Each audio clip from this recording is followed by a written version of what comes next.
Distinguidos doctores, estimados y apreciados invitados, tengan todos muy buenas noches. A nombre del Instituto Peruano de Capacitación, IPC Perú, a nombre del Ilustre Colegio de Abogados de Tacna y a nombre de ICEM, Instituto de Capacitación Empresarial, Contable y Jurídico, queremos darles la más cordial bienvenida a esta nueva sesión de nuestro primer diplomado en Derecho Penal, Procesal Penal y Técnicas de Litigación Oral. La temática de la presente disertación es el juicio oral. Mi nombre es Gustavo Adolfo Quinchuña Cáceres y seré su moderador durante esta agradable noche. Antes de iniciar con la presente sesión, les agradecemos mantener sus micrófonos apagados durante la ponencia. Evitar el spam en el chat. Los invitamos también a colocar sus interrogantes en la caja de comentarios. La ronda de preguntas será posteriormente a la ponencia. Sin embargo, si nuestro ponente lo cree propicio, puede darse en el momento que surja esta. Pasamos a presentar a nuestro ponente del día de hoy, el doctor Sergio Emerson Chávez Panduro. Nuestro ponente de esta noche es abogado penalista con estudios de maestría en Derecho y Ciencias Penales.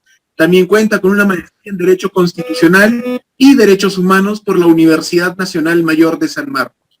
Nuestro ponente es abogado del Ministerio Público, especialista en los aspectos penales sustantivos y procesales en los delitos de lavado de activos y corrupción de funcionarios. Cabe resaltar que también cuenta con una amplia experiencia en esta rama fascinante del derecho penal. Sin más preámbulos, damos el pase a nuestro ponente. Adelante, doctor Sergio. Ok, muy buenas noches, muchísimas gracias por la presentación, muy buenas noches a todas las personas que están en esta oportunidad, en esta sala del día de hoy. Precisamente el tema que nos convoca es hablar de la etapa estelar del proceso, que es la etapa del juicio oral, ¿no? Nosotros sabemos que nuestro sistema procesal penal tiene 3 etapas, una etapa inicial, que es conocida como la etapa de investigación preparatoria, que a la vez tiene una subetapa, que vienen a ser las diligencias preliminares, ¿no? Que tiene como naturaleza realizar actos urgentes, inaplazables, y el que conduce toda esta investigación es el fiscal como titular de la acción penal, como defensor de la sociedad, y tiene que pronunciarse a través de sus disposiciones, cualquiera sea el tipo de disposición dependiendo del estadio procesal donde uno se encuentra. Puede, como ente requiriente, peticionar al juez de investigación preparatoria un requerimiento de acusación, sobreseimiento o requerimiento mixto, un impedimento de salida del país, una detención preliminar, una incautación, un levantamiento del secreto de las comunicaciones, un levantamiento del secreto bancario, y el fiscal lo hará a través de sus requerimientos. Y también para ordenar todos los actos de investigación va a tener a bien de proveer. Todos estas providencias, requerimientos, lo hará de manera escrita, y en las audiencias o sistemas de audiencias hablará de manera oral, ¿no?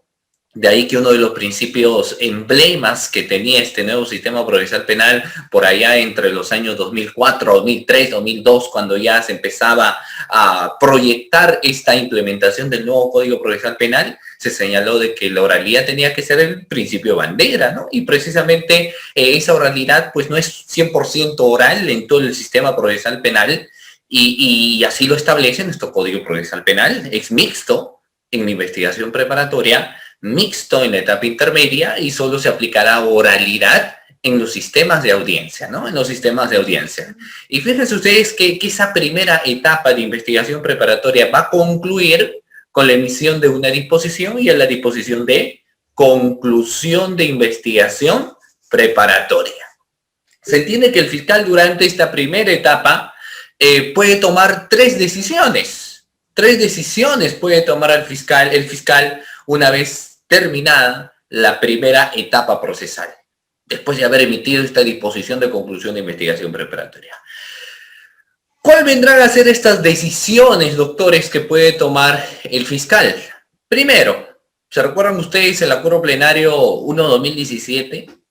¿Qué nos hace mención el acuerdo plenario 1/2017? Es el acuerdo plenario de las sospechas. Y si nosotros recordamos procesalmente, nos señalan que para empezar una investigación, ¿qué tipo de sospecha requerimos?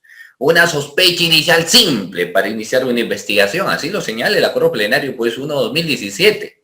Para poder formalizar qué tipo de sospecha se requiere, pues ahí ingresa la sospecha reveladora, ¿no? La sospecha reveladora.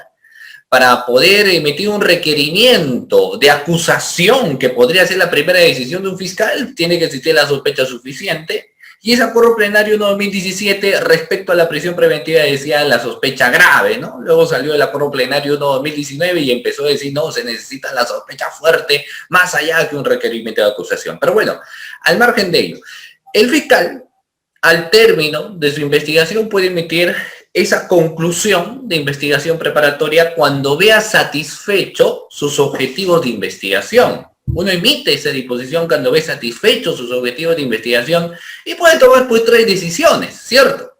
Si es que tiene los elementos de convicción suficientes, tiene la certeza de la comisión de un hecho delictivo, tiene la sospecha suficiente, como señala el acuerdo plenario 1/2017, obviamente emitirá un requerimiento de acusación, bajo el principio de acusatorio también, que es de potestad del Ministerio Público, pero con las exigencias del proceso penal y el contenido de un requerimiento de acusación naturalmente, ¿no? Porque todo requerimiento de acusación debe contener las famosas premisas fácticas, las premisas jurídicas y las premisas probatorias, ¿cierto? Esas premisas fácticas que están relacionadas a temas de hecho, los hechos precedentes, los hechos concomitantes, los hechos posteriores. La premisa jurídica, elemental, porque en la premisa jurídica hay que hacer una subsunción de los hechos en un determinado tipo penal y ahí ingresa el análisis de la teoría del delito, porque hay que ver si la acción se ha dado por una acción, esa conducta se ha dado por una acción, se ha dado por una omisión, si es una omisión pura o una omisión por comisión.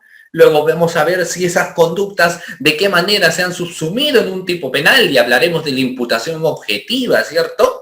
Hablaremos de la imputación luego subjetiva, veremos si ese comportamiento se ha dado por dolo, qué tipo de dolo, de primer grado, de segundo grado, consecuencias necesarias. O si no, veremos quizás si fue culpa, ¿no? Una culpa consciente. Entonces, se va analizando esos aspectos en la acusación cuando tenemos que hacer subsunción.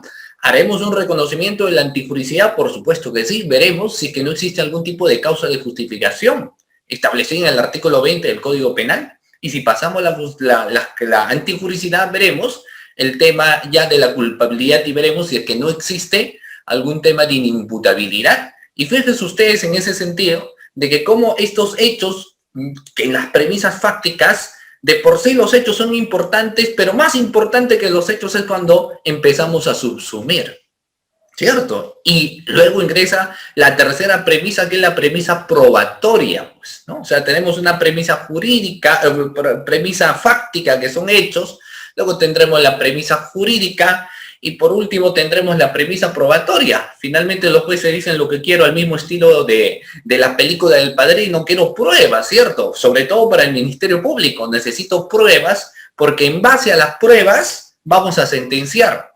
Tú, fiscal, me dices que se ha cometido el tipo penal del artículo 106, homicidio simple. Me has señalado los hechos, pero ¿qué medios de prueba tienes para acreditar en tu acusación lo que estás sosteniendo?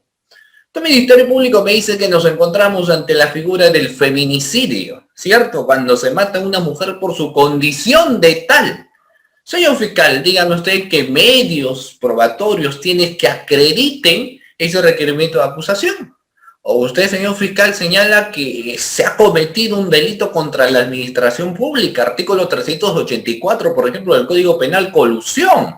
Señor fiscal, ¿cómo acredita usted la existencia de la concertación? Entonces, fíjense ustedes que la premisa probatoria resulta siendo muy importante y trascendental en un requerimiento de acusación para el Ministerio Público.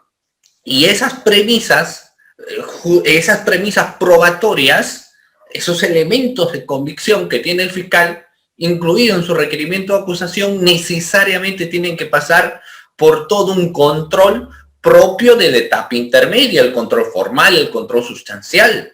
Y esos medios probatorios tienen que tener pertinencia, conducencia y utilidad, ¿cierto? Así nos señala nuestro Código Procesal Penal. O sea, el fiscal puede poner 1000 pruebas, 3000 pruebas, pero no significa que esas 3000 o 1000 pruebas tengan pertinencia, conducencia y utilidad. Entonces tiene que pasar por ese control, ¿cierto? Entonces, pero bueno, si el fiscal tiene la certeza de la comisión del hecho delictivo, requerirá al juez de investigación preparatoria su acusación.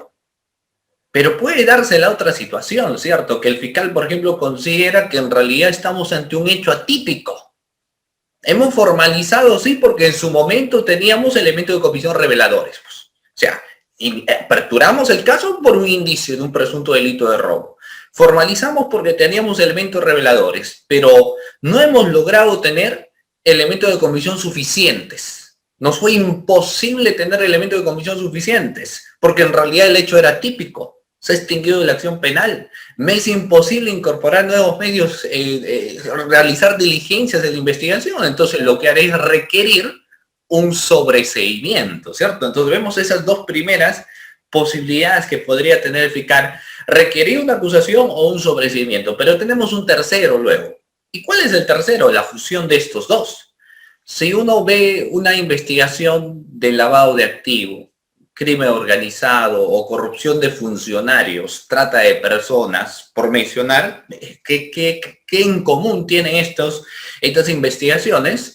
La estructura misma, la composición, la forma en la que se han dado y la pluralidad de agentes que se pueden encontrar. Obviamente, en las fiscalías de lavado de activos, a excepción que se trate de un autolavado, pero en la mayoría de los casos uno va a tener entre 3, 4, 5, hasta 10 o 20 personas que son sometidas a una investigación por delito de lavado de activos.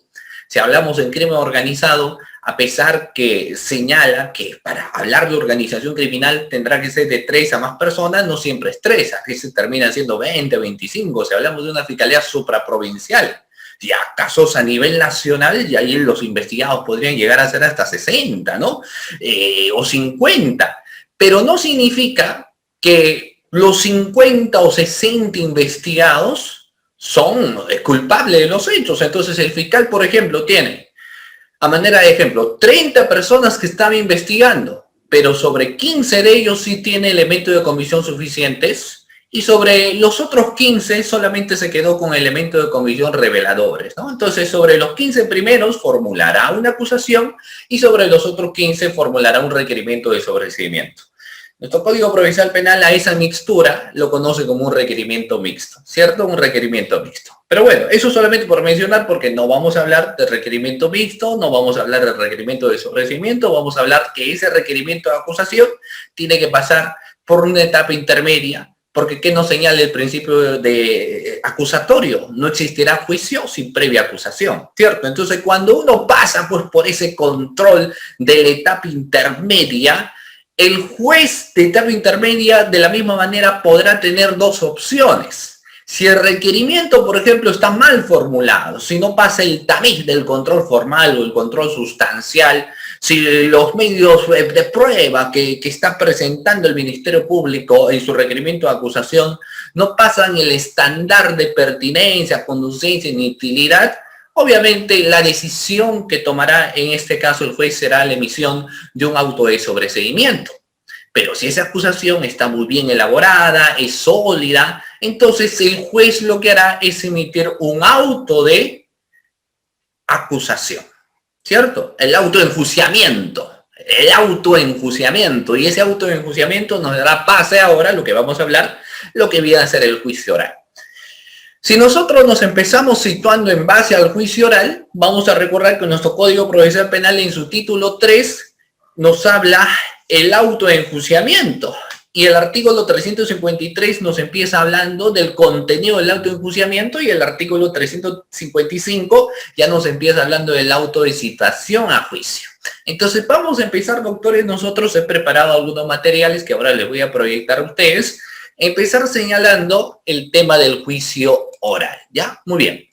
Les presento acá las diapositivas, les pregunto si ustedes pueden ver las diapositivas, tienen el chat. Si en el chat ustedes me señalan que pueden ver, me dicen sí, profesor, podemos ver. Si quizás no ven la diapositiva, también me la hacen ver, no hay ningún problema. Yo ya le he pasado a través de Clinton estos materiales para que ustedes también lo tengan, ¿ya? Muy bien.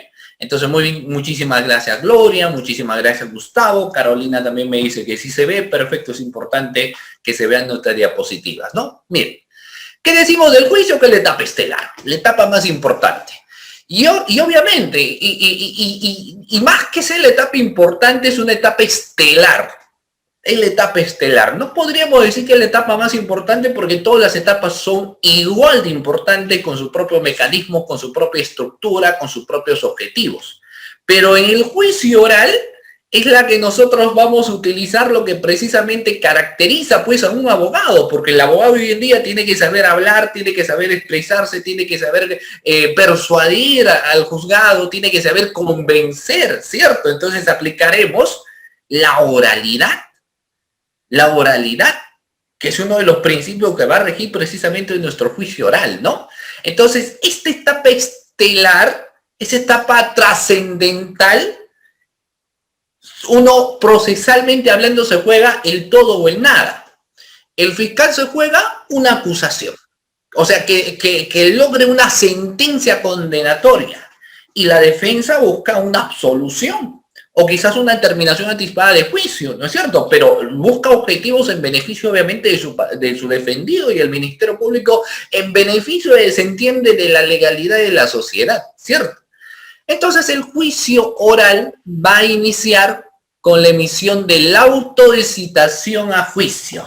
El auto de citación a juicio, ¿no? ¿Y dónde lo encontramos? Lo que yo le estaba señalando, artículo 353 del Código Procesal Penal, nos habla del contenido del auto de citación a juicio, y el artículo 355 del Código Procesal Penal ya nos empieza a señalar, por ejemplo, doctores, lo que viene a ser la citación a juicio. Miren, el artículo 365, doctores, si tenemos ahí el código, excelente, ya nos va a empezar a nosotros a señalar lo que viene a ser el juicio oral. El juicio oral. Y nos dice, el juicio oral es la etapa principal del proceso y se realiza sobre la base de la acusación, sin perjuicio, obviamente, de las garantías procesales reconocidas por la Constitución y los tratados de derechos internacionales, donde es partícipe, obviamente, nuestro Perú. Ya ingresa lo importante, doctores, y yo les voy a hacer la siguiente pregunta a ustedes. Miren, mi pregunta, nosotros sabemos que nuestro sistema procesal penal tiene principios, los principios del proceso penal. Y existe principio para el juicio oral. Entonces, mi pregunta sería, doctores, ¿cuántos principios conocemos? ¿Cuáles son los principios que se conocen iniciales al juicio oral? ¿Qué principio conoceremos, doctores? Son varios principios, pero 4 principios vienen a ser los más trascendentales, ¿cierto? Los 4 principios que son el eje o la columna vertebral de lo que viene a ser el juicio oral. ¿Y cuáles vienen a ser esos principios? Ahorita lo vamos a proyectar. Miren, ahí tenemos los principios. Un primer principio, principio de oralidad. Segundo principio, la publicidad. Tercer principio, la contradicción. Y cuarto principio, la inmediación, ¿cierto? Oralidad, publicidad, contradicción y inmediación. Y fíjense ustedes que estos principios no solamente hoy en día parten del tema del derecho penal, que es el padre en sí en temas de litigación oral, pero si uno evidencia en los contextos de la litigación, por ejemplo, en el ámbito laboral o en el ámbito civil, también rigen estos principios de oralidad, cuestiones de contradicción e inmediación, ¿cierto? Entonces, el primer principio que se analiza es la oralidad. ¿Por qué? Porque el juicio oral se tiene que dar en base al contenido, a la expresividad de los sujetos procesales. Si un sujeto procesal ahora, en el caso del Ministerio Público, formulaste muy bien tu requerimiento de acusación, hiciste muy bien tus premisas fácticas, hiciste de manera adecuada la subsunción a un tipo penal y tienes tus medios probatorios que también has incluido, está muy bien redactado. Pero ahora llegará el momento donde vas a tener que exponer esa acusación. Vas a tener que exponer a través de un alegato de apertura, luego harás un interrogatorio, contrainterrogatorio, luego cuando harás la exposición de lo que viene a ser un alegato de clausura, lo harás a través de la oralidad, ¿cierto? A través de la oralidad, principio emblema. Lo mismo la defensa, si la defensa va a plantear también su propia posición respecto a los hechos a través de su alegato de apertura y clausura, su forma de interrogar, contrainterrogar, la utilización de objeciones, prueba demostrativa, lo hará a través de este principio fundamental que viene a ser la oralidad. Principio emblema. Entonces, a nivel de juicio, papeles en la mesa no pueden haber, ¿no? O sea, no vamos a hacer un alegato de apertura teniendo un documento pues en la mesa, ¿no? Teniendo una hojita. No vamos a hacer un alegato de clausura de la misma manera, teniendo un documento u hoja en la mesa. No vamos a interrogar teniendo las preguntas ya elaboradas. Se entiende que la oralidad prima, ¿cierto? La oralidad va a primar. Claro que alguien dirá, por ejemplo, en estas situaciones de emergencia, que ya estamos más de un año, un poco ha cambiado este contexto porque, bueno, por reglas muy obvias en muchas ocasiones, es muy difícil poder controlar si ese abogado está leyendo o no está leyendo. La exigencia sería que me mire todo el momento a la cámara para ver que no tenga ningún papelito en la mano y no se tenga bien de estar leyendo al momento de tener que interrogar o contrainterrogar, ¿no? Pero bueno, en todo caso, la oralidad viene a ser el principio fundamental a nivel del juicio oral. Luego tenemos la publicidad, que es el principio garantía. ¿Por qué la publicidad es el principio garantía? Garantía para los administrados, para la población. Por ejemplo, a través del principio de publicidad, las audiencias tienen que ser públicas y los administrados, la población, podemos ver cuál está siendo el desempeño que están teniendo los sujetos procesales. Desempeño del fiscal, desempeño del abogado litigante e incluso el desempeño del juez.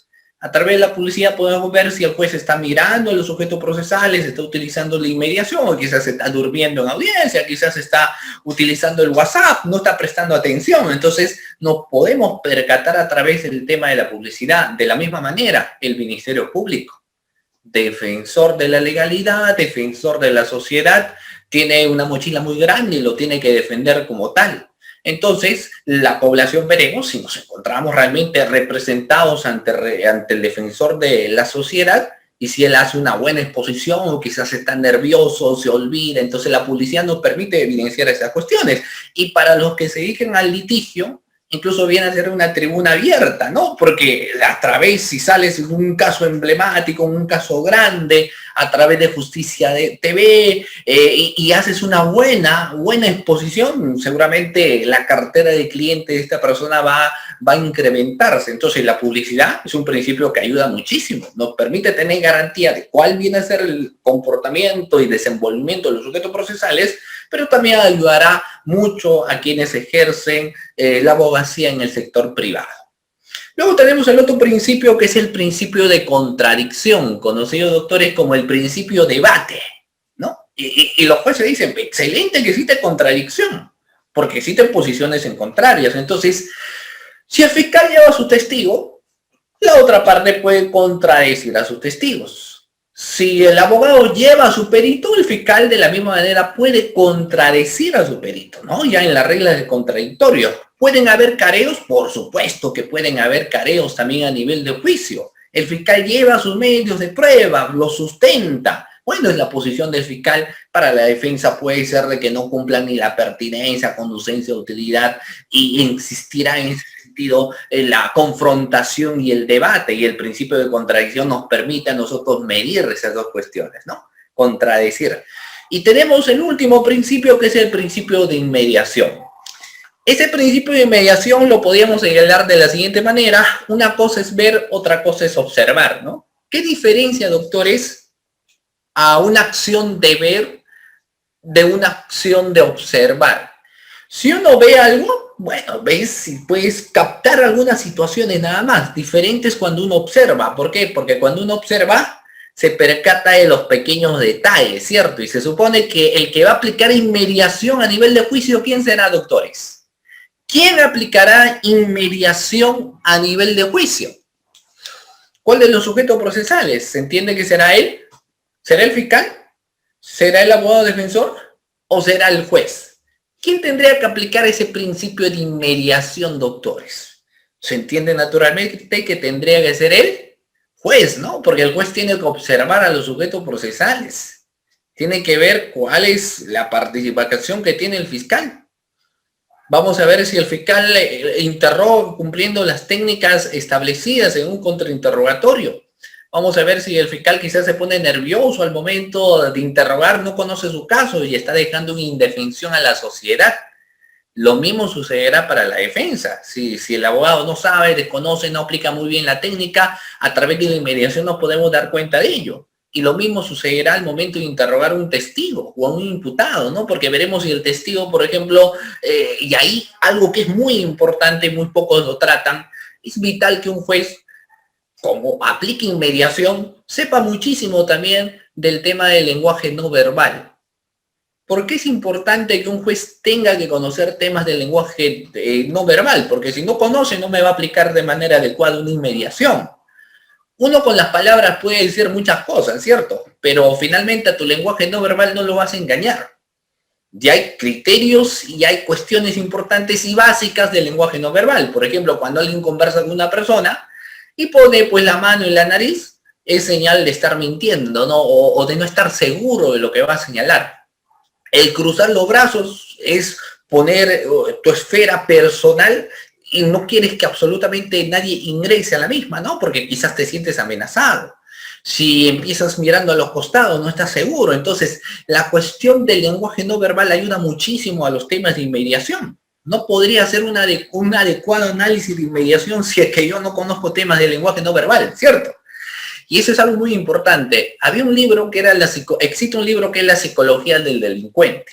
Y en la psicología del delincuente nos habla que un delincuente, por ejemplo, ¿no? Una persona que tiende a mentir muchísimo.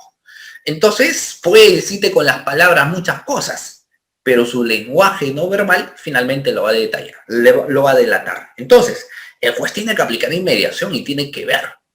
¿Puede revisar el expediente? Sí, pero si hay un alegato de apertura, tiene que ver la exposición del fiscal. Si hay un interrogatorio, tiene que ver cómo está interrogando. Si hay un alegato de clausura también, tiene que aplicar inmediación.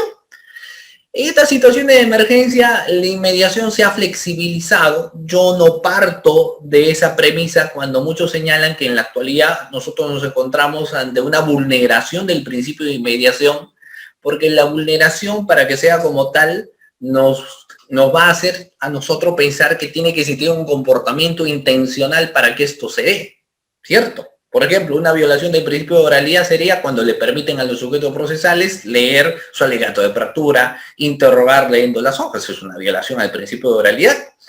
En la inmediación, hablaríamos de una violación a un principio de inmediación cuando en el alegato de apertura o el interrogatorio el juez, lejos de prestar atención a los sujetos procesales, está mirando al otro lado, está whatsappeando, conversando. Yo no voy a decir nombres, pero ustedes pueden ver allá en los programas o en los videos de Justicia TV en internet, donde varios abogados litigantes le han señalado al juez y le han dicho, mira, señor juez, nosotros nos hemos dado cuenta de que usted por si acaso está revisando al parecer el WhatsApp. Y el juez le dijo, no, estoy cotejando información. Pero cotejando información con el WhatsApp se supone que usted tiene ahí el expediente, ¿no? Entonces, eso sí es una vulneración, pues, a ese principio de inmediación.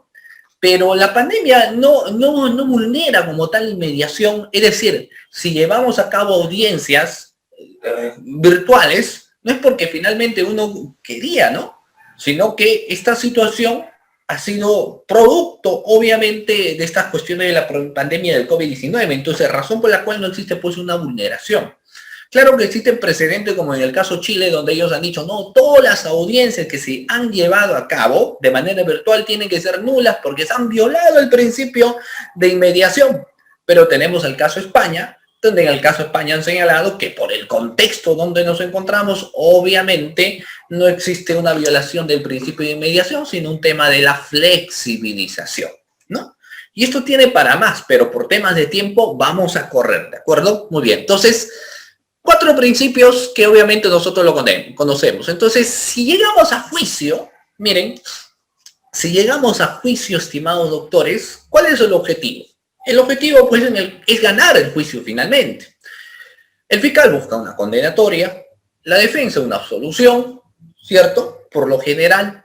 Entonces, como se va a aplicar la oralidad, ingresa a los temas ya por los años 2000, incluso de los años 2001, 2002, ya se empezaba hablando de una forma o de una estrategia que se debería tener para que, como se va a aplicar cuestiones de oralidad, uno pueda convencer al juez. Y ahí ingresaron los temas de las técnicas de litigación oral, que tienen pues los rezagos en otros países, ¿no? ¿Cierto? Entonces ahí ingresaron los temas de las técnicas de litigación oral. ¿Pero qué será una técnica, doctores? ¿Cuándo estamos o cuándo hablamos de la existencia de una técnica? Por ejemplo, vamos a ver. Y yo les pregunto a ustedes y les pido que respondan ahí en el chat, ¿ya? Miren. La pregunta es la siguiente. que el abogado empieza a levantar la voz, ¿no? Porque hay abogados que pueden en su alegato de apertura levantar la voz fuerte, ¿no? Empezamos a levantar la voz, señor juez, etcétera, al punto quizás de gritar, ¿no? ¿Eso será una técnica, doctores? ¿O es un estilo de litigar? ¿Levantar la voz fuerte será una técnica o será un estilo, doctores? ¿Hacer mi alegato de apertura de pie es una técnica o es un estilo? Hay que tener en cuenta que es una técnica y que es un estilo, ¿ah? Es totalmente distinto. Las técnicas de litigación son distintas. Por ejemplo, hay personas que levantan la voz cuando van a hacer su alegato de apertura, suben el volumen, ¿cierto? Hay algunos que suben demasiado que hasta la garganta se les empieza ya a malograr un poco porque ya tienen una voz un poquito ronquita, pero bueno, finalmente es su estilo, él habla así. Hay otros que hablan un poco más pausados, más tranquilos, y hay otros que tienen un estilo de hacer su alegato de apertura sentado, ¿cierto? Entonces son sus estilos que cada persona maneja. Tú puedes tener un estilo de interrogar de manera muy rápida, perfecto, y hay otros que pueden tener un estilo muchísimo más lenta, quizás. Cada uno tiene su estilo de litigar. Entonces, si cada quien tiene su estilo, ¿qué es una técnica? La técnica, doctores, son estructuras. La técnica es una estructura a nivel de juicio. Es decir, a través de una técnica te van a decir lo siguiente. Tu alegato de apertura tiene que tener una frase de impacto. Esa es una técnica. ¿Y por qué una frase de impacto? Porque vas a empezar con el pie derecho llamando la atención al juez. Luego tendrás que respetar las estructuras, tendrás que narrar los hechos, claro. Hechos precedentes, concomitantes y posteriores. Tendrás que señalar luego cuáles vienen a ser las subsunciones en los tipos penales y cómo acreditas ello, ¿cierto? Y incluso por técnica piden que la pretensión jamás se haga en el alegato de apertura. Es decir, ¿cuál es la pretensión cuando se dice, señor juez, solicito 25 años de pena privativa para fulano tal, ¿cierto? Eso por técnica te señalan que no se debe hacer en el alegato de apertura, sino en el alegato de clausura. Porque el alegato de apertura es la presentación de tu teoría, la presentación de tus hechos y de tus medios de prueba que vas a presentar a nivel de juicio oral. No nos olvidemos que el fiscal tiene una doble pretensión, ¿cierto? Muchas veces puede tener una pretensión principal y una pretensión supletoria. Entonces, la cuestión por técnica se señala de que la petición tendríamos que hacerlo en el alegato de clausura. Por técnica, ¿qué nos dice? Miren, por ejemplo, vamos a ver acá al tema del interrogatorio. El interrogatorio puede estar sometido, doctores, a objeciones. Por ejemplo, ¿qué es una pregunta sugestiva? ¿Qué es una pregunta sugestiva? La pregunta sugestiva es aquella pregunta que ya tiene la respuesta en sí, ¿de acuerdo? Muy bien. Por ejemplo, ¿qué pasaría? Mira, pregunta la clase, un interrogatorio directo. Un interrogatorio directo y yo empiezo a preguntar y digo lo siguiente. ¿No es verdad que Pepito tenía un cuchillo en la mano? ¿Qué harían ustedes en ese momento? Si yo lanzo en un interrogatorio directo y digo, ¿no es verdad que Pepito tenía un cuchillo en la mano? ¿Qué es lo que yo ya estoy afirmando, doctores? ¿Qué afirmo en ese momento si yo digo, no es verdad que Pepito tenía un cuchillo en la mano? Yo ya estoy afirmando que Pepito, ¿qué es lo que tiene? Que Pepito tiene un cuchillo, ¿cierto? Yo ya estoy haciendo esa afirmación. Eso es una pregunta sugestiva, ¿cierto? Entonces, ¿qué haríamos? Objeción. Objetamos, ¿cierto? ¿Por qué? Por pregunta sugestiva. No ha aplicado muy bien la técnica, ¿cierto? Ahí ingresa pues la técnica de litigación oral. No le puedes preguntar de frente de esa manera. No es verdad que Pepito tenía un cuchillo en la mano porque esa es sugestiva y está prohibida en el interrogatorio directo. Entonces, por técnica tendría que haber preguntado, ¿qué es lo que tenía Pepito? Tenía un objeto. ¿Dónde lo tenía? En la mano. ¿Puede señalar qué objeto era? Sí. Diga qué objeto era, un cuchillo. Entonces, eso es la técnica, ¿cierto? La forma en la cual vamos a interrogar. Por técnica también nos dice, hay que objetar. Hay que objetar y fundamentar qué tipo de objeción es. Ahora, Las preguntas sugestivas sí están permitidas en el contrainterrogatorio, pero no es que el contrainterrogatorio tiene la obligación de realizarse solamente preguntas sugestivas, el código no lo señala así. Si uno desea en el contrainterrogatorio hacer una pregunta abierta, pues bueno, lo puede hacer. Pero la técnica te dice, mira, si tú haces una pregunta abierta, ¿cierto? Si tú haces una pregunta abierta, obviamente te vas a hacer un harakiri porque vas a hacer que la otra persona se justifique, ¿no? Entonces, mira, estas cuestiones de técnica son bastante interesantes si se trabaja en estructura. Nosotros vamos a tener una clase este día domingo. El domingo pasado dejamos, por ejemplo, a los participantes un caso. Después de ese caso, yo le di la estructura de un alegato de apertura. Ellos tienen toda esta semana para que repasen el casito, que no es muy amplio, ¿no? Es un delito de homicidio, y apliquen la técnica. Cada quien con su estilo. Cada quien con su estilo. Y ahí las técnicas están relacionadas a temas de estrategia y orden, ¿ya? Entonces, pero bueno, vamos a ver. Entonces, la técnica se aplica, pues, en todo el proceso penal. ¿Y dónde podemos evidenciarlo? Podemos evidenciarlo en el alegato de apertura, clausura, examen directo, contraexamen, presentación de prueba material, cómo utilizar las objeciones, etcétera, ¿no? Sigamos. ¿Qué recomendaciones, doctores, nos dan para iniciar el juicio oral? ¿Qué nos recomiendan? ¿Qué recomendaciones tenemos al momento de iniciar esta etapa estelar del juicio oral? Fíjense ustedes, primero, hay varias, yo he cogido solamente 3, hay varias recomendaciones, yo solamente he cogido 3. Mire, primero de ello, repasar las declaraciones de los testigos. Doctores, ¿por qué es importante repasar las declaraciones de los testigos? Es decir, declaraciones que se han dado en la etapa de investigación preparatoria. ¿Por qué es importante? Si que finalmente lo que van a declarar en juicio oral es lo que tiene validez, ¿cierto? ¿Por qué? ¿O dónde nace la importancia de repasar y revisar las declaraciones previas de los testigos?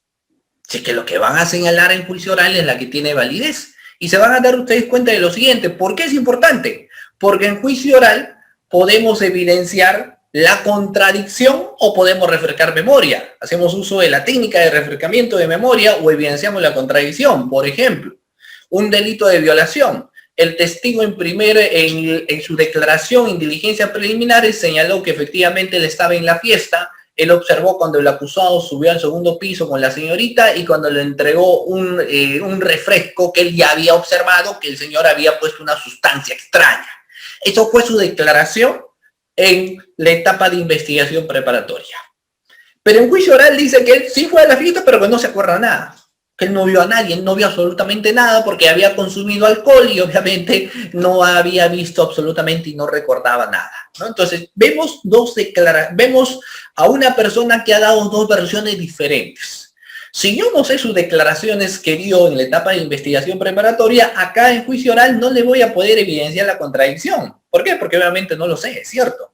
Pero si yo conozco qué me dijo el testigo en la etapa de investigación preparatoria de señor juez a la pregunta tal, vamos a evidenciar la contradicción porque él dijo acá una cosa y acá otra, entonces que nos explique, que aclare, ¿cierto? Entonces, por ende, que nos dan como recomendación leer y repasar las declaraciones previas que han dado los testigos antes de iniciar el juicio oral, para evidenciar contradicción o cuestiones de refrescamiento de memoria.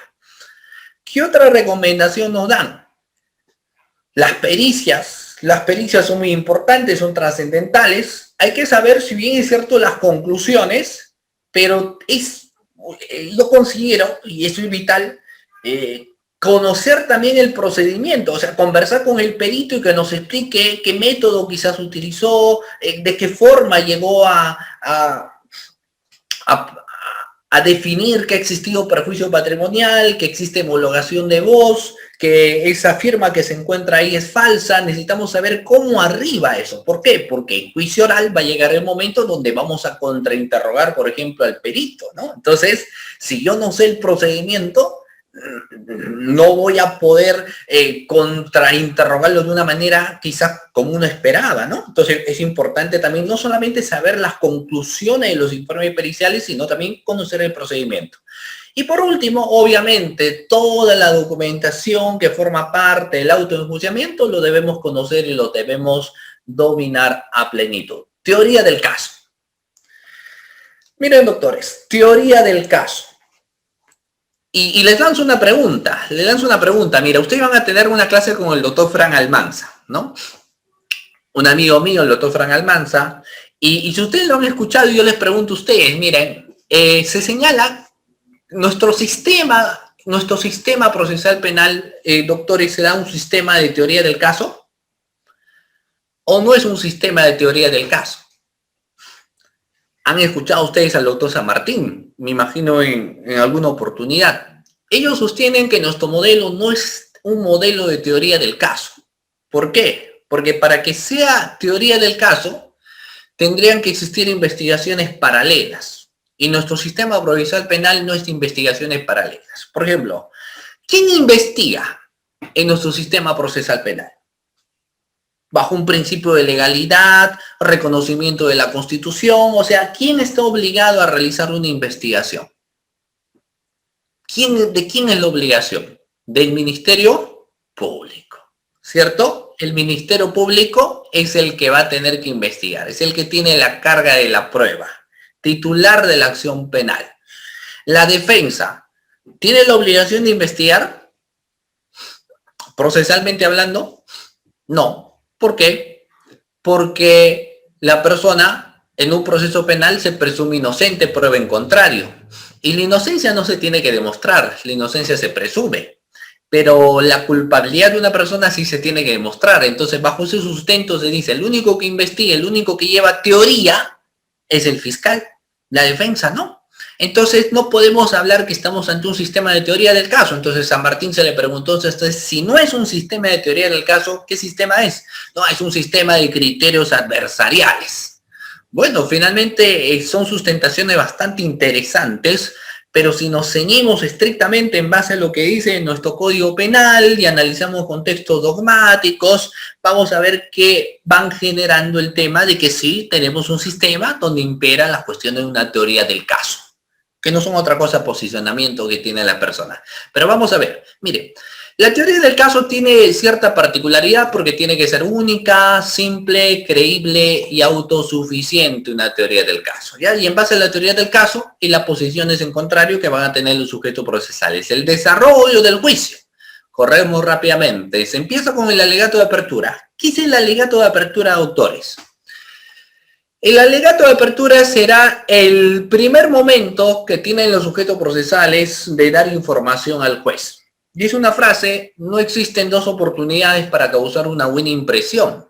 Solamente tenemos una sola ocasión para causar una buena impresión a otra persona, si no ya fuimos. Para una segunda ocasión tendríamos que enmerarnos el doble para causar una buena impresión. Entonces el juez sucede exactamente lo mismo. A través del alegato de apertura, el juez recibe la primera información de los sujetos procesales. Entonces hay que hacerlo muy bien. Y por ende nos dan algunas recomendaciones en nuestro alegato de apertura. Miren, primero, el alegato de apertura no es argumentativo. No es argumentativo. No es el momento para argumentar absolutamente nada, es el momento para presentar. El alegato de clausura sí será argumentativo, como tiene que ser, ¿cierto? Ahora, en el alegato de apertura se hace como una especie de una promesa. Cuando uno promete algo, se entiende, si alguien promete algo, se entiende que lo vamos a cumplir, ¿cierto? ¿Qué pasa si nosotros prometemos algo y no lo cumplimos? ¿Qué es lo que perdemos, doctores, si nosotros prometemos algo y no terminamos cumpliéndolo?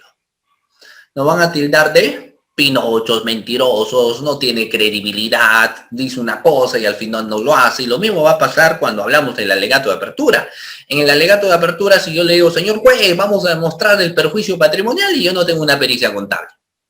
Señor juez, voy a demostrarle que mi defendido en la fecha y hora donde se han suscitado los hechos no se encontraba en tal lugar, se encontraba en otro sitio y no tengo para demostrar ni pasajes aéreos, ni documentos, ni voucher de restaurantes, hoteles, no tengo nada, entonces pierdo credibilidad. Entonces solamente debemos señalarle al juez los medios probatorios que tenemos y las que vamos a presentar a nivel de juicio oral y las cuales van a ser suficientes para generar convicción hacia el juez. Ahora, ¿qué otra recomendación? No se trata pues de dar opiniones personales, ¿no? El alegato de apertura es solamente una demostración de nuestros hechos. Tampoco hay que tratar de personalizar el conflicto. Finalmente no es nada personal, ¿cierto? Sino es simplemente un tema de cumplimiento de roles, procesalmente hablando. No es que exista un odio por parte del fiscal hacia el acusado, un odio hacia el abogado o del abogado hacia el fiscal. No se trata de personalizaciones de conflicto. Ahora, miren. Doctores, ¿ustedes han visto la película El abogado del diablo? ¿Han tenido a bien de ver esta película, doctores? Pregunta, ¿han visto la película del abogado del diablo? Hay varias películas en el contexto de derecho. Si han visto la película El abogado del diablo, una de las escenas respecto a técnica de litigación oral que resalta un poco más, muy bien, Mateo me dice sí, perfecto, Mateo vio la película, si no les invito a ustedes, después que termine la clase en YouTube pueden poner alegato de apertura, abogado del diablo, ¿no? ¿Y qué nos pone a colación este aspecto? Bueno, el alegato durará aproximadamente 1 minuto exagerando. Y lo que cuenta la escena es que el fiscal se había pasado cerca de 4 o 5 horas sustentando su alegato de apertura y la defensa lo que dijo es todo lo que está diciendo el fiscal, le está imputando un homicidio. Yo voy a demostrar a nivel de juicio oral que en la fecha y hora mi patrocinado se encontraba en otro lugar. Entonces, obviamente, todo lo que dice el fiscal es falso, ¿no? Entonces, eso fue su alegato de apertura. Un alegato de apertura que presentaba era un alegato de apertura demostrativo. Un alegato de apertura demostrativo. En tal fecha, en tal hora, no estuvo mi patrocinado ahí presente. Y eso iba a demostrarse. Entonces, ahí se dijo, pues, bravo, ¿no? Excelente. Y varios jueces salieron y dijeron, claro, el alegato de apertura tiene que ser breve. Y la brevedad es el manjar de los jueces. El doctor Reina Flores, por ejemplo, estoy hablando hace 10 años, ¿no? 10 años, cerca de 12, incluso cuando estaban iniciándose los temas del técnica de litigación oral, por la implementación reciente del nuevo Código Procesal Penal hace más de 15 años, ¿no? Se decía la brevedad. La brevedad, pues, es el manjar de los jueces, porque en esos países donde se veía cuestiones de homicidio, robo, tenía, pues, solamente un investigado. Y ahí nace lo siguiente, ¿cierto, doctores? ¿Será lo mismo investigar un delito de robo, un delito de hurto, que investigar, por ejemplo, un caso de criminalidad organizada, lavado de activos, corrupción de funcionarios, trata de personas? ¿Será lo mismo? La respuesta, pues, es un rotundo no. Un rotundo no. No es lo mismo en ese sentido tener un caso con pluralidad de agentes a tener un caso donde existe solamente un imputado. Si es un solo imputado, robo, quizás necesito solamente 5 minutos posiblemente para que haga mi alegato de apertura. Pero si tengo pluralidad de agentes, necesito más tiempo. Si yo voy a sustentar la organización criminal, tengo que señalarle cómo voy a demostrar quién es el brazo derecho, brazo izquierdo, quién es el jefe, quién es el líder, cuál es el delito que ellos han cometido y cómo lo acreditamos sobre cada uno de ellos. Necesito más de 10, más de 15 minutos. Si yo voy a sustentar un caso de lavado de activo, cómo se dio la conversión, cómo se dio la traslación, ¿cierto? Entonces tengo definitivamente que necesitar más tiempo, me es insuficiente 5 tiempos. Entonces esa frase, la brevedad es el manjar de los jueces, sí, señor juez, pero en un caso donde sea un solo imputado y donde la complejidad no sea mayor, ¿no? Pero si ese es el caso, ¿qué nos recomiendan? Bueno, en la recomendación que nos dan nos dice, si es complejo tu caso, no te hagas problema, porque tienes la oportunidad de ayudarte, y acá lo tenemos en el punto número E, ayudarte de los materiales, pues, audiovisuales. Cuanto más complejo sea tu caso, mayor ayuda de un material se puede dar. ¿De acuerdo? Eso hay que tener en cuenta. Muy bien. Esta es una pequeña estructura que yo les pongo acá. Se empieza con una introducción que tiene una frase, podemos hacer presentación de hechos, pues se hace la presentación probatoria, luego la presentación jurídica y la conclusión. Bueno, por técnica el 80% señalan que los temas de conclusión son conocidos como el remate, pero que no se hace una pretensión. Eso es una pequeña estructura de un alegato de apertura que obviamente sería interesante que lo pongamos en práctica, y esto se llevan a cabo a través de las sesiones de simulación de audiencia, pero ustedes ya lo tienen ahí en su material, ¿no? Un aspecto muy importante, doctores, que a nivel de juicio oral también se da, es la solicitud de nueva prueba. La solicitud de nueva prueba. Fíjense ustedes, miren, Pregunta a la clase. Doctores, ¿cuál es el momento procesal oportuno para presentar un medio de prueba? ¿Cuál vendrá a ser, doctores, el momento procesal oportuno para presentar un medio de prueba? La etapa intermedia, ¿cierto? Cuando el fiscal emitió un requerimiento de acusación. Requerimiento de acusación, se corre traslado a los sujetos procesales para que estos tengan en el plazo de 10 días presentar observaciones a la acusación o también presentar su medio de prueba si que lo consideran pertinentes. Finalmente no es una obligación, ¿no? Pero pueden presentar su medio de prueba. Fuera esto, a nivel de la etapa intermedia, ni en el control formal, ni en el control sustancial, ya no van a poder presentar ningún medio de prueba. Entonces, ¿ya de ahí ya no podrán presentar ninguna prueba? No. El juicio oral te da una oportunidad a través de la solicitud de nueva prueba. Y vamos a ver que esos casos de la solicitud de nueva prueba nos mencionan que se harán en 2 circunstancias. ¿Y cuál es el basamento legal? El artículo 373 del Código Procesal Penal, estimados doctores. La solicitud de nueva prueba, ¿no? Nos dice cuáles son los 2 momentos. El primer momento es que yo he tenido conocimiento de nuevos medios de prueba con posterioridad a la audiencia de control de acusación. Ese es mi primer momento. Entonces le dirá, señor juez, claro, yo tenía el momento procesal oportuno de los 10 días, pero yo lo he conocido cuando estábamos en una audiencia de control de acusación después. Entonces, obviamente, ante el conocimiento posterior, yo no podía presentar medios de prueba, razón por la cual, señor juez, lo presento en esta ocasión, tal y de conformidad a lo que señala el artículo 373 del Código Procesal Penal, ¿cierto? Y la otra opción será cuando requerimos una especial argumentación y un especial motivo para poder ingresar ese medio de prueba. Es decir, si por algún motivo nosotros no hemos logrado que esos medios de prueba sean admitidos en la etapa intermedia, ahora lo podemos hacer a nivel de juicio oral, pero obviamente tendremos que manejar de una forma distinta la estructura, la litigación, para poder ahora sí convencer al juez. Por muchos jueces es considerado también una especial circunstancia cuando una persona por primera vez asume el caso a nivel de juicio.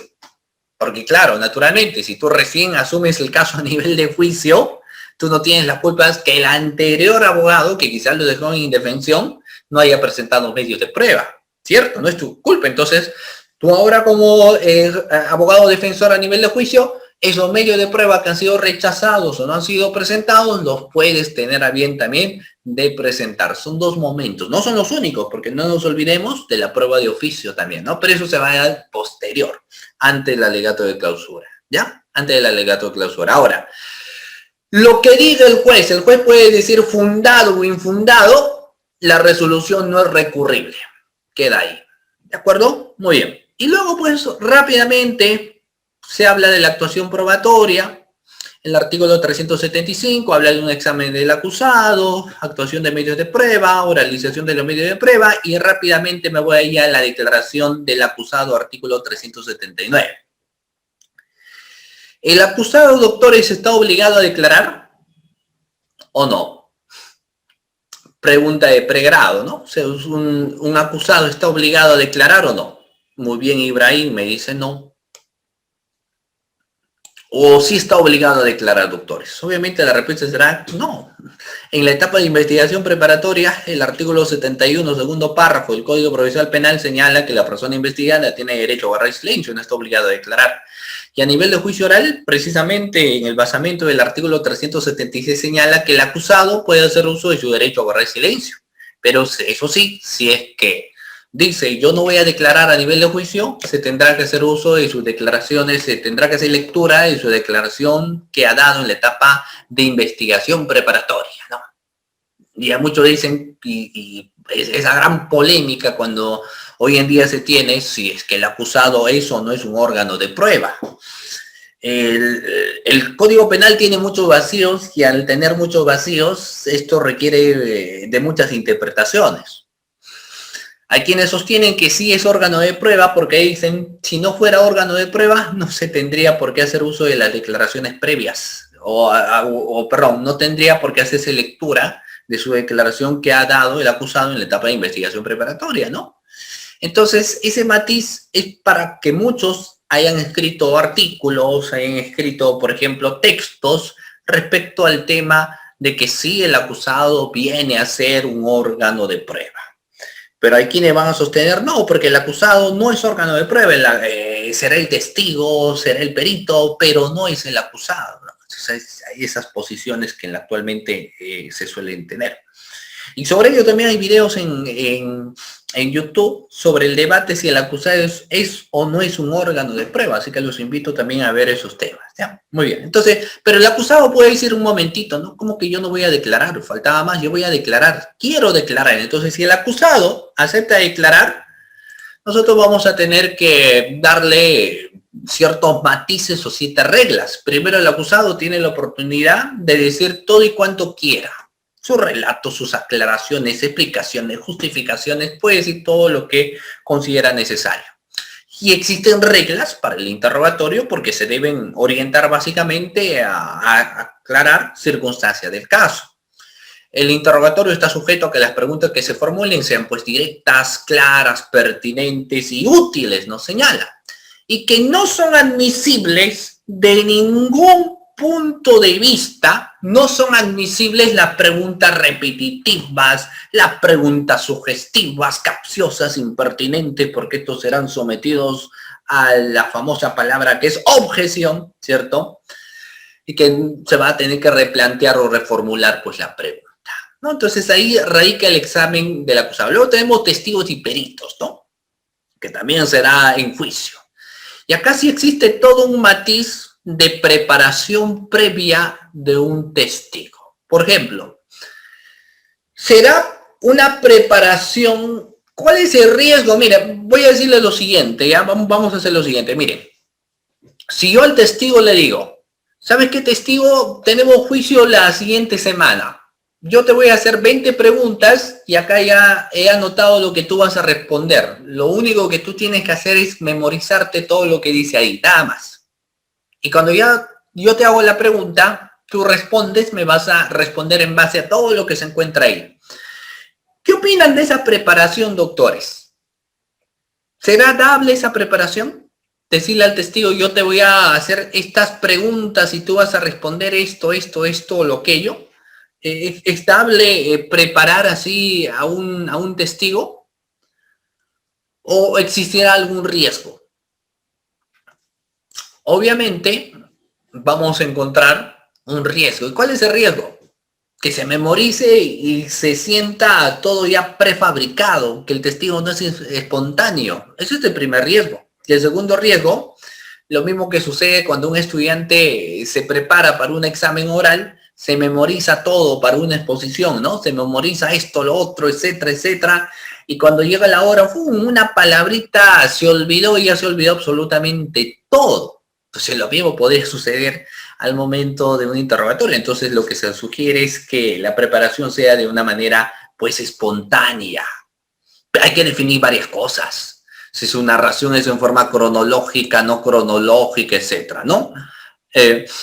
Claro, y muy bien, Mateo, y también las preguntas, muchas veces sabemos que a veces varía, ¿no? A nivel de juicio, depende de qué información me da, o sea, las reglas son distintas. Finalmente uno puede preparar, hemos tenido testigos que le hemos preparado como 2, 3 veces, y luego dan otras versiones a nivel de juicio, ¿no? Porque se ponen nerviosos, porque se olvidan, o quizás recuerdan un poco más, entonces en ese momento hay que estar atento, pues, a las respuestas que nos dan los testigos, para nuevamente formular. Ahora, si es obviamente un testigo, que es nuestro testigo, lo que hay que buscar es que se sienta cómodo, que nos den información relevante, hay que hacerle preguntas abiertas, podemos hacerle por ahí unas preguntas cerradas, está bien, pero hay que buscar que nuestro testigo se sienta cómodo. No hay por qué tener que apurar a nuestro testigo, ¿no? Que se tome su tiempo para responder.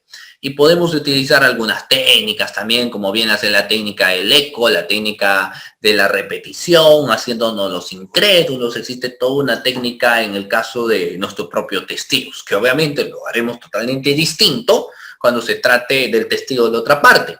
No hay que olvidar que el gran protagonista ahí no es pues el abogado ni el fiscal, no es que el fiscal ante una pregunta abierta se quiera lucir y para lucirse más haga nuevamente una pregunta rápida, no, hay que tomarse su tiempo para hacer la pregunta. El protagonista ahí es el testigo, porque el testigo en base a la información que él va a dar va a ayudar muchísimo a construir nuestra teoría del caso. Diferentes en el contrainterrogatorio, por ende que en el contrainterrogatorio uno sí mire cómo o de qué está hecho en técnica de litigación oral un fiscal o un abogado litigante, no en el interrogatorio, sino en el contrainterrogatorio. Tampoco en el alegato de apertura, ni quizás en el alegato de clausura, pero porque el alegato de apertura uno lo puede entrenar, lo puedes practicar más de 100 veces y te sale perfecto. Tu alegato de clausura lo puedes practicar más de 20 veces y quizás te salga perfecto, ¿cierto?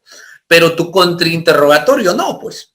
Tú no vas a poder practicar tu contrainterrogatorio, por ende es que particularmente, ¿no? Y hay muchos colegas que coincidimos en ello, que en técnica de litigación oral vemos cuando alguien es bravo en técnica de litigación oral, cuando estamos en el contrainterrogatorio. No cuando estamos en el interrogatorio, cuando estamos en el contrainterrogatorio, ahí te quiero ver, ¿no? ¿Cómo contrainterrogas al testigo, al perito? Porque tú no sabes qué te va a responder. Y en la obligación de la persona que contrainterroga, fíjense ustedes, es saber qué te va a decir. Miren hasta dónde es el nivel de exigencia. En pocas palabras te dicen, tiene que conocer a ese perito, tiene que conocer a ese testigo, tiene que saber inducir, ¿cierto? Entonces, y eso es bastante importante y bastante emocionante cuando se empieza a hablar de los temas del interrogatorio, contrainterrogatorio, sobre todo el contrainterrogatorio. No nos olvidemos que puede haber un directo, un redirecto, un redirecto, ¿no? Y esos temas son ya pues en un nivel grandioso. ¿Qué les recomiendo? Seguramente ustedes lo han visto también. Para saber un poco más de contrainterrogatorio a nivel de películas, les recomiendo ver esa película Cuestión de Honor. Cuestión de Honor tiene, hay una recapitulación de full interrogatorio contra interrogatorio y de la utilización de objeciones también. Y con la rapidez que uno contrainterroga, cuando uno objeta, ahí se va haciendo interesante. Bueno, ahí se va haciendo interesante. Pero bueno, a ver, sigamos. Pueden haber preguntas de transición, preguntas abiertas que obviamente conocen ustedes, ¿cierto? Que permiten que el testigo va a decir de todo y cuanto sepa. La pregunta cerrada solamente se focalizan en algo específico y no es que solamente se focalizan en responder sí o no. Yo le puedo preguntar de qué color era el automóvil en un contrainterrogatorio, ¿cierto? A ver, vamos a ver si lo responde, ¿no? O también esa misma pregunta cerrada lo puedo hacer a mi propio testigo. ¿Juan disparó a Pedro? Sí, ¿no? Una pregunta cerrada para responder de esa manera. Tenemos las preguntas sugestivas, ya hemos señalado, son aquellas que conllevan una propia respuesta, no están permitidas en el examen directo porque son sometidas a una objeción, pero sí están permitidas en el contrainterrogatorio porque se entiende que estas ya se versen en base a lo que ha señalado el testigo primeramente. ¿Existen recomendaciones? Sí. Miren, ¿qué te recomiendan para poder interrogar a tu testigo? Porque otras cosas, existen luego otras recomendaciones que nos dan para contrainterrogar, que es diferente. Pero, por ejemplo, para interrogar a nuestro testigo, nos suelen, doctores, recomendar lo siguiente. Primero, hablar con voz alta, pero pausada. Si uno habla voz alta y demasiado rápido, nuestro testigo quizás no nos entienda. Hay que permitir que el testigo se tome su tiempo para contestar, ¿no? Tenemos la prisa, ¿no? Que nos diga algo rápido, que se tome su tiempo, con calma. Hay que mantener contacto visual con nuestro testigo, pero como para darle confianza naturalmente. Miren en el punto 4, nos dice recordar que el protagonista no es el abogado, no es el fiscal, sino es el testigo en el interrogatorio.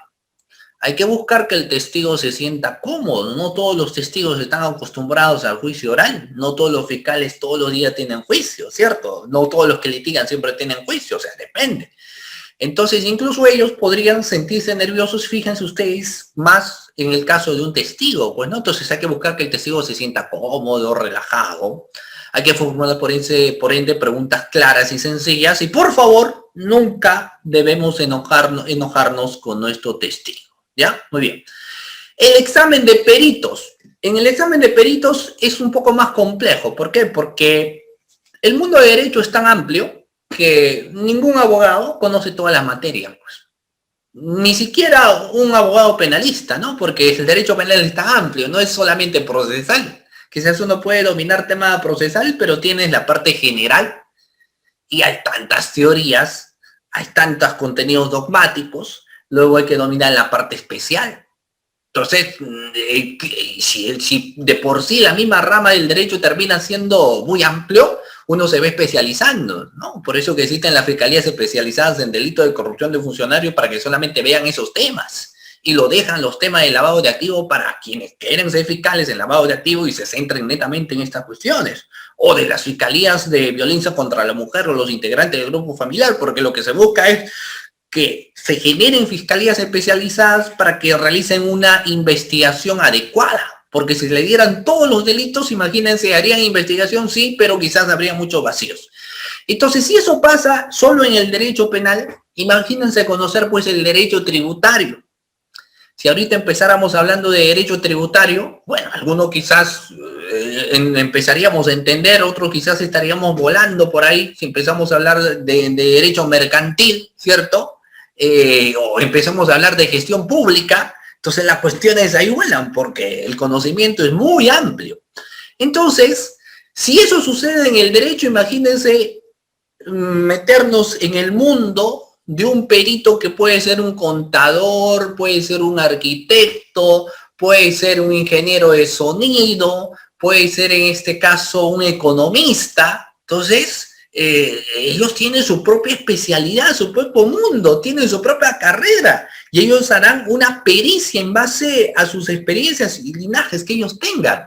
Entonces, interrogar un perito o contrainterrogar un perito para muchos es el momento más complicado porque hay que repasar, por eso yo le decía al inicio, como recomendación nos daban que antes del juicio oral, si llevábamos un perito, con nuestro perito les pedíamos que nos explique qué procedimiento ha seguido, cómo ha arribado. No es que la idea es, bueno, el perito se va a encargar a través del debate de peritos, no, sino que nos va a ayudar muchísimo al momento de interrogarlo, sobre todo de contrainterrogarlo. Porque si yo no conozco sobre la rama del perito, no voy a saber ni lo que me está respondiendo, ¿no? Entonces, por ende, es importante que el abogado también en ese momento conozca todo sobre la rama del perito y que conozca al perito. ¿Por qué? Porque luego llega una etapa muy importante que es el contrainterrogatorio. Y el contrainterrogatorio es esencial porque ahí sí vamos a ver cómo es el desempeño que tienen que desarrollar los sujetos procesales. Y tiene dos objetivos el contrainterrogatorio. Miren, atacar la credibilidad personal del testigo perito o atacar la credibilidad de una o más de las partes de su testimonio. Entonces, si yo quiero atacar la personalidad de alguien, yo tengo que conocer a ese alguien. Pues, o sea, sea perito, sea un testigo, yo tengo que verificar primero si esta persona tiene antecedentes penales, antecedentes judiciales, antecedentes policiales, si tiene por ahí alguna otra investigación, si es un buen ciudadano, si es un buen padre de familia, si en sus estudios quizás ha jalado un curso, ha repetido, tiene experiencia, no tiene experiencia, desde cuándo está trabajando. Tengo que buscar todos esos aspectos. ¿Por qué? Porque voy a buscar desacreditarlo, pues. ¿Cierto? Entonces, si yo veo, por ejemplo, que tiene antecedentes penales y aquel testigo está dando porque él ha observado que se ha dado, que fulano de tal ha robado, por ejemplo. Entonces, yo no le voy a preguntar sobre ello, sino directo, no voy a la yugular para buscar desacreditarlo. ¿Usted tiene antecedentes? Sí, ¿qué tipo de antecedentes penales? Seguramente tiene objeción, pregunta impertinente, infundado la objeción porque estamos en fase de acreditación. Entonces, si dice, sí, tengo antecedentes, entonces, mire, ¿qué credibilidad podríamos tener de alguien que tenga antecedentes, señor juez? ¿Cierto? Entonces, vamos atacando la credibilidad personal del testigo. Si es el perito reprobó más de 7 años, pues, la carrera. No tiene experiencia. ¿Cuántos informes periciales usted ha realizado? Objeción, pregunta impertinente, ¿qué tiene que ver eso? Infundada porque estamos en fase de acreditación. ¿Cuántas pericias usted ha realizado? Esta es la primera. Bueno, señor juez, entonces imagínese usted su primera pericia, ya por donde vamos viendo que seguramente es equivocado, ¿no? Echando a perder se aprende. Entonces vamos atacando pues la persona del testigo del perito, ¿no? Y esto es bastante interesante porque en el contrainterrogatorio las papas queman. Si empiezas a preguntarle, el testigo se pone nervioso, el perito se enfurece, ya empieza a perder el control de la situación y eso ayuda muchísimo a quien contrainterroga, porque finalmente ante esa situación vas a lograr construir mejores preguntas y que desestabilices, en este caso emocionalmente, al testigo o el perito. Pero ¿qué pasa si el testigo y el perito, pues, por ejemplo, el testigo, un buen ciudadano, un buen padre de familia, puntual, no tiene ningún tipo de antecedentes? El perito de la misma manera, años de experiencia trabajando, reconocimiento, dicta clases por acá, es profesor universitario, buen padre, buen profesional, reconocimiento del colegio de ingenieros, del colegio de contadores. Entonces no vas a poder, pues en ese caso sí, atacar la credibilidad personal, porque estamos ante un buen testigo, ante un buen perito. Pero nadie es perfecto, ¿no? O sea, el hecho de que sea un buen testigo, un buen perito en tema de credibilidad personal, no significa de que lo que está diciendo sea real. Puede ser que se esté equivocando. Entonces ahí pasaremos al segundo punto, que es atacar ya sus versiones, su testimonio. ¿Cierto? Y ahí veremos ese aspecto del contrainterrogatorio que buscará desacreditar su versión, ¿cierto? O ayudar a nuestra versión también, ¿ya? Muy bien, y es interesante pues los temas de contrainterrogatorio, ¿no? Y luego, bueno, acá luego los otros son los temas de prueba documental, trámite de la organización y tenemos de la prueba de oficio. O sea, existe un tercer momento para que también nosotros podamos presentar prueba, que es la prueba de oficio a nivel de juicio oral. Pero eso, ojo, solamente se va a dar del debate de lo que se está desarrollando a nivel de juicio oral. Existe acá un catálogo de objeciones que tiene su propio mundo también para poder objetar. Fíjense ustedes que en penal lo llaman objeción, pero en el ámbito civil lo dicen oposición. En el ámbito civil dicen, me opongo, señor juez. Y es que algunos en civil dicen, no, el tema de objeciones está muy mal planteado, lo que se tiene que decir es me opongo. Pero bueno, ¿no? En el ámbito penal nosotros lo conocemos, hay libros sobre eso también, que la terminología que utilizamos es la de objeción, objeción. Tenemos que estar atentos, ¿no? Porque si objetamos, la otra parte puede ya no querer hacer ninguna pregunta. Mira, una recomendación bastante importante. Nunca hay que terminar ni un interrogatorio, ni un contrainterrogatorio con una objeción. Es decir, si por ejemplo preguntamos, pero usted vio cuando la persona tal salía de su casa, objeción, pregunta sugestiva o pregunta sugiriente, por ejemplo, y el juez dice, sí, fundado la objeción, reformule, señor abogado, o tiene otra pregunta, y si nosotros le decimos, no, señor juez, ya no tengo ninguna pregunta, no podemos hacer eso, no podemos terminar jamás con una objeción. O sea, no puedo terminar mi interrogatorio cuando me objeta, ¿no? Tengo que buscar rápidamente otra pregunta. Y eso, por ejemplo, es una cuestión de estrategia e incluso hasta de técnica. No podemos terminar y cuando nos objetan decirle, señor juez, ya no tengo más preguntas, ¿por qué? Estaríamos mal, ¿no? Y eso requiere pues un tema de entrenamiento, un tema de práctica, ¿no? Que es bastante importante. Y último, el alegato de clausura, que es la última oportunidad que tienen los sujetos procesales para convencer al juez. Nada está perdido, es como el partido de fútbol, tenemos 45 minutos, no se olviden lo que pasó en el partido pues de Colombia y Perú, en el último minuto nos metieron un gol, ¿no? Nada está perdido hasta que existe el pitazo final. Y lo mismo sucederá pues a nivel de juicio, no es que ya hemos perdido, hecho un mal contrainterrogatorio, un mal interrogatorio, empezar con el pie izquierdo porque no he sustentado mi alegato de apertura, no, nada está dicho hasta el alegato de clausura. En muchos casos se han ganado en el alegato de clausura cuando se han hecho muy buena argumentación y muchas también se han perdido cuando en el alegato de clausura no se han tenido a bien de argumentar adecuadamente, por ende que es un momento procesal también muy importante que debemos tener en cuenta, estimados doctores. Muy bien, de esta manera llegamos a la parte final de la clase del día de hoy. Muchísimas gracias a todos ustedes que han estado presentes, muchísimas gracias a los organizadores de este evento, estimados doctores. Felicitarles a ustedes porque están en constante capacitación y aprendizaje. Muchísimas gracias de todo corazón y Dios mediante quiera que nos podamos volver a ver en una próxima oportunidad. Muy buenas noches. Doctor Sergio, por la presente disertación que hemos tenido en esta noche. Ha sido un tema sumamente interesante. Agradecerle porque ha sido bastante didáctico y hemos podido aprender bastante de este tema que es el juicio oral. Para efectos de una sesión más productiva, invitamos al público a realizar preguntas o comentarios respecto al tema tratado. Asimismo, agradecemos a los presentes ser breves y concisos con los mismos. Los invitamos a que puedan levantar la mano y encender su micrófono. Adelante, por favor.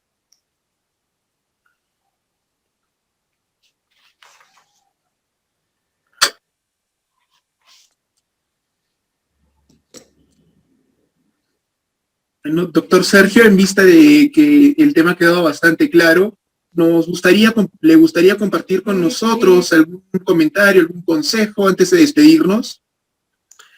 Bueno, básicamente los temas del comentario, ¿no? Las cuestiones finales, nosotros podemos arribar que ese tema del juicio oral es una etapa no solamente muy estelar, sino donde hay que hacer cuestiones de simulaciones.